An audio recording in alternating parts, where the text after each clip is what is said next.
Okay, so go ahead and just tell us your names and who you are. Your African Unity. So I am Camille Ntoto. I am from the Democratic Republic of Congo. I am married to this beautiful person sitting right next to me, and we both have one daughter. Her name is Anael. She's 7 years old now, and we live in the eastern part of DRC in Goma. I am Esther Toto. We are co-founder of African New Day here in the US and in the Democratic Republic of Congo in Goma. Perfect. So tell me just a little bit about Goma and a little bit about Africa New Day's role in Goma. Well, Goma is the capital city of the North Kivu province, which is one of the 26 provinces, and the equivalent here is a state, a state of DRC. As I said, in the eastern part of the country, and it is surrounded by areas that right now are in very difficult period or time, because that's an area that was known for war, conflict, and all kinds of different troubles, including at some point, natural catastrophe, because there is a volcano there called Nyiragongo. And so Goma is also a place where you find beautiful people who have gone through so much for such a long period of time. We're talking about more than 2 decades, but who still seem to have hope for a brighter future. And so we are privileged to be able to minister and serve to those people in Goma. So African New Day was born in Goma 18 years ago when we went there, Camille and I, not knowing anybody, not knowing even the language. And we're still learning our own language over there, because you have to know about Congo that we have over 400 different languages. So that's just one of the many that we're still learning. And so African New Day has been there for 18 years. Wow. It's hard for me not to, because I don't want my voice in the background, but that's amazing. So tell us about what prompted you to engage Eastern Congo, a place where you didn't even speak the language, and yeah, what was the issue and problem that you sought to address that drew you to Congo? It was actually circumstantial, because Esther and I were born in the Congo, in the capital city of Kinshasa. We grew up in Belgium, went back to Congo as young adults, and then in 2000 we had a chance to come to Orange County and went to school at Vanguard University. And about the time we were supposed to graduate, somebody sent us an email. And the email was depicting the situation in Eastern Congo, the wars, the conflict, the misery and famine and all that. And we thought, how could this be happening? And we were not aware of that. And so what we did at the time is we sent that email to some of our friends, and one professor on campus replied back to us and said, thank you for sharing, but what can we do? And to us, it sounded as if God was asking us, now that you know, what are you going to do? And at this point, we don't know anybody in Eastern Congo. We don't speak the language. We've never been there. It's a faraway land where all these things are happening. But one thing led to another. And I think it became clear to us that that was a call, that this is where we're supposed to be part of the solution. And so we thought, many things happened to allow us to be there. But the problem we really want to be able to tackle is the people. To be able to help the people think of themselves differently, as opposed to thinking of themselves as part of the problem, but to start thinking of themselves as part of the solution. Because in all the years of colonization, all the years of dictatorship that they went through, and all the years of wars, some of the people locally thought, it's never going to be any different. And so I think God really sent us to be able to equip the local people to think of themselves as the solution and to behave as the solution in this part of the country. And one of the things that was happening that really shocked us is that the battlefield was the bodies of women and children. We have over 100 rebel group roaming this part of the country because of our riches. All the minerals that you can name in this world are in the Congo, and many of them in the eastern part. Yeah. So what has been happening in the eastern part of Congo is that in all this conflict, as Camille was saying, for over 2 decades, the battlefield have been and is the bodies of women and children that are raped, and that's why a few years ago, I think it was the UN or one organization named the eastern part of Congo the not only the worst place to be a woman in this world, but also the rape capital of the world. And that wasn't okay.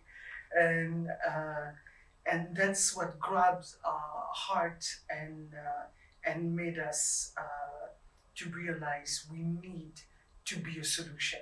We need to help our people realize that they are the solution themselves. Wow. Okay, so you've mentioned war, famine, years under a dictatorship, a country afflicted by natural disasters, sexual abuse.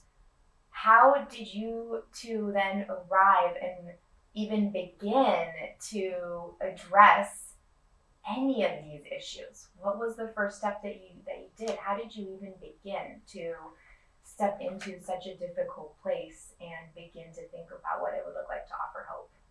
You know, Camille said earlier, it was through an email that we read the situation. Women were raped, children were taken as a child soldier instead of going to school.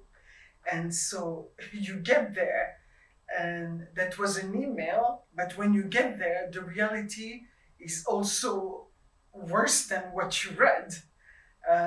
Because every day now you have to see the number of children on the street. You have in front of you hundreds of women who have gone through atrocities and who are coming to you asking for help. And so we tackle the mindset first. How to change the way us as Congolese see ourselves, and how to make us change our mind and realize that we have not been forgotten by God. First of all, we are not a mistake being Congolese and having all those riches that all the world is looking at and wants. We can take charge of our own destiny. And that's why we started with radio programming. So we could touch most of the population, because there's not electricity everywhere. Not everybody has a TV set or a radio set, but everybody can hear a radio from the neighbor or from somewhere. We started with radio. I didn't know you started with radio. We did actually, I didn't know that. and the reason for that was, if you know anything about what's going on in Eastern Congo, it was actually started with the genocide in Rwanda. I mean, the country was sort of stable, but then the genocide took place in Rwanda, and the perpetrators of the genocide fled to Eastern Congo. And when you look at the onset of the genocide, it was people using media to actually destroy an entire tribe. And so they were spreading hate messages on the media to say, you need to kill these people because, they're the problem here in this country and all that. And just imagine the power of media. More than 800,000 people were killed within 100 days, and that conflict spilled to Eastern Congo. And we thought, wow, if media was so instrumental in causing so much devastation, then we can use media to have the reverse effect. And so we thought, let's use that tool, put it in God's hand, and spread messages of peace, hope, and reconciliation, and change the mindset that leads to war and destruction. And that's actually how we began, and really was blessed because we started working with a few radio stations that were local. And then we ended up partnering with about 65 radio stations across the country that are airing on a regular basis programs that we produce. And it's really been a great experience. Wow. And I thought it was really the hand of God that that strategized what we first did, because we on radio, they know the voice, but they don't know who we are. And so, meaning that we are in every homes of all religion, of all walks of life. So you don't know who listens to you, and you know that everybody and everybody listens, and so that helped us through the radio establish a reputation, a credibility, because we were gonna these people from the radio station, and our program was called Un Jour Nouveau, meaning a new day. That's where we get African New Day from. That's why we got the African New Day from. That's incredible and so brilliant. And today, you've produced at over 65 media stations. I've seen the programs. I've seen, the focus on the mind and the heart. I see where you guys integrate counseling services. I've seen the stories of life transformation. For those who don't know, tell us about all the, the reach that Africa. What does Africa New Day have today? It started with a radio program, and today you guys have expanded beyond so much more than that. So what does Africa New Day look like today, and what is the impact that you have seen since you started on you mentioned the incredible people of Congo. Tell us about your reach today and how that's impacted the people that you work with in your community. Well, one thing we need to know about Africa New Day is that what we do is we create leaders, we're leading change and changing the Congo. So we're thinking of a place where, peace and prosperity is created by people who look at themselves as part of the solution. And we want to help each individual discover, develop, and deploy or use their potential, because we believe there is a potential for good in each individual. So we started with media initially, and then as we evolved, the plight of women in Eastern Congo, we couldn't shut our eyes and say, this does not concern us. So we started working with women. We had a ministry with women, and then it evolved to helping children go to school, because when those women were coming to those sessions that Esther was giving about giving them a sense of purpose, they would come with their children, and we said, well, the children need to be in school. What are they doing here with their mothers? And that was a dumb question, because the women could not afford to send their children to school. So we started sponsoring children. And then we started a ministry towards men, which was basically a realization that, you're talking about sexual violence, you're talking about rape, and everybody wants to help women and children, which is good. But the perpetrators, more than 90% of the perpetrators are men. And so we said, we haven't seen anything like this done anywhere else. We have no reference for that. But you know what? We're going to go after the hearts of men. And that was upon a direction God put in our hearts. And so we developed a men's ministry as well. And in time, we said, we're doing a lot of fixing with men and women. We're trying to change them, but they're already adults. They're responsible. They have their mindsets and all that. How about if we started earlier? So we take children and we instill value of integrity, of love and care and compassion. And we raise these children, just like the Bible says, teach a child in the way he should go and he will not depart from it. And so we started a school about 9 years ago, and with 39 students, a few teachers, and today the school has grown to 18 150 students and growing even stronger. We have a leadership academy because we believe in leadership as a tool to change the continent of Africa. Because what you see here, we have wealth, riches, but we have poor people. And that has to do with the leadership at every level: political leadership, academic leadership, even church leadership. And those are the different operations we have. And then a few years ago, we also started a church because we said, the truth shall set you free. And we believe in training people and giving them spiritual formation so they can be, the light of the world and the salt of the earth. And all those young people with all those ideas, specifically them, that's why we created the Incubator. The incubator to allow them to start thinking instead of waiting for help. Now, how can you help yourself? With the idea that the problems, because we send them from the Leadership Academy, and one of the work for their graduation, they had to go back in their community, find a problem, and be the solution. That's how we started with entrepreneurship. Okay, go and look what's going on, what's the need, and you be the solution. And so now we have an incubator that's helping young people and older and older ones to start with ideas, to put them together and create enterprise and alleviate, diminish the poverty, give jobs to people, and be responsible now for your life and change also the economy of the country.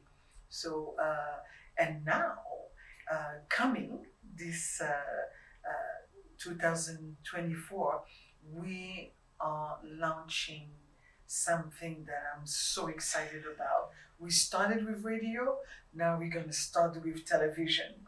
And we wanted to be a She TV, meaning a television station for women, by women, with women. So right now we are training young girls behind the camera how to do script and how to run a TV station, and also making already some programs for the TV. And we are so excited about that. It's gonna be fantastic. Wow, you guys are amazing. I know, they just speak for themselves, don't they? You see where we wanted them on camera? You guys nailed it. I think that's it. Is there anything else that you guys want to add? I'm just so inspired. And it's so fun because every time I hear you guys speak, everything, all the intentionality, I've gotten the opportunity to see it. I've gotten the opportunity to see the mindset. And then when the leaders at African New Day talk about their program, there's such an emphasis on mental health and emotional support. And that has, from the beginning, been a value that has now permeated every part of what you do. Little things that you say, you tell people, I've heard them repeat it. When Benjamin, he said, I was in a program and they told me that I could be the solution to a problem. And that was the first time I realized I could do something about all of this waste in the community. And now he's not only cleaning up his community, but actually it's the enterprise that you talked about, and creating wealth and bettering his community at the same time. And it was never about profit for him. He said, I just wanted to clean up my city, and I was told that I could be the solution. I was the one that could make that happen. And that was a total shift, because in all these years of conflict and all that, and misery and all that, they've come to think of themselves, there's hope for a brighter future, but it's going to come from probably the US, Europe, or Asia, or some other places, and we're going to be beneficiaries. Because what has their environment been so up to that point? There's all these different non-profit organizations that are there, all the world organizations, like, I'm not going to name names, and what they do is to help deal with emergencies, and they hand stuff to people. And so the hope of a local person is that at some point I'm going to be a beneficiary of all those different stuff that they're handing around. And so the shift was, instead of waiting for somebody else, the government or one of those NGOs or nonprofit organizations to give me stuff, how about I become, as we say, part of the solution? How can I now create something that will not only help me, but more specifically help my environment, so that we become the center of, relief in our area? And it's been just wonderful to watch. I'm so glad you touched on that, because that's something that as a foundation we're trying to support a different way, that will think about generational change and transformation, not just relief and crisis support. Because while there is a crisis, the people who are in the community are very capable. Absolutely. They just need to be given the opportunity. We were sharing this morning with Camille. We've been there for 18 years now. 18 years is the age of, how you say that in English? Maturity. Here. At 18, you have to go out of the house and You can have a driver's license. and You can and vote. you can vote, and you can go and live your life. You can leave the house of daddy and mommy and be your own man, right? That's 18 years we've been there. And I realized that we were able to see all this impact of those young men who were from the street to come in the system and realize the value of education, and that they can make it. They are not different from the one who's been growing in a nice house. They have the same intelligence and they can make it. And now, not only they finish their study, now they are married for some. Now they're working. Some work at Some the work organization. with us at the organization, and some have already founded their own organization and own business, like Benjamin. But that's what I like. I'm sorry. Yeah, No, no. Go ahead. That's. I just wanted to say it's because we've been there. We stay there for the long term, not only coming to fix some problem of emergency today and then leave and come back when there's another emergency.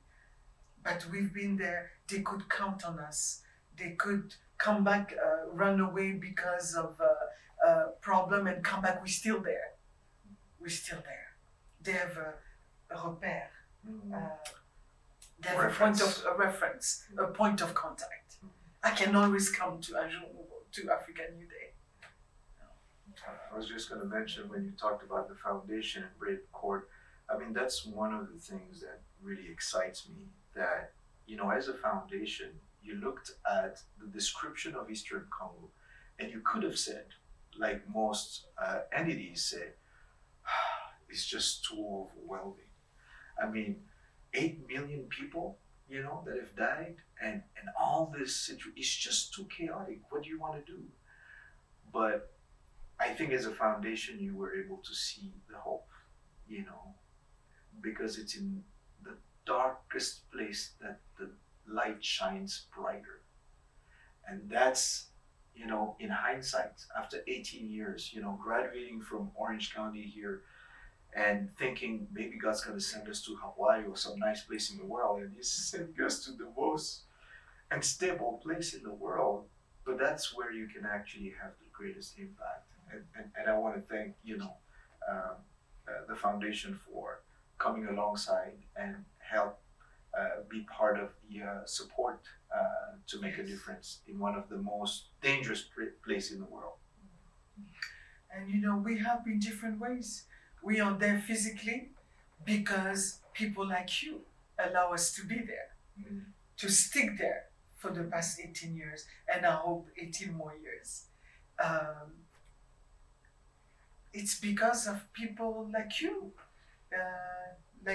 and who would think, okay, I may not come there; it's too scary, but I can pray. I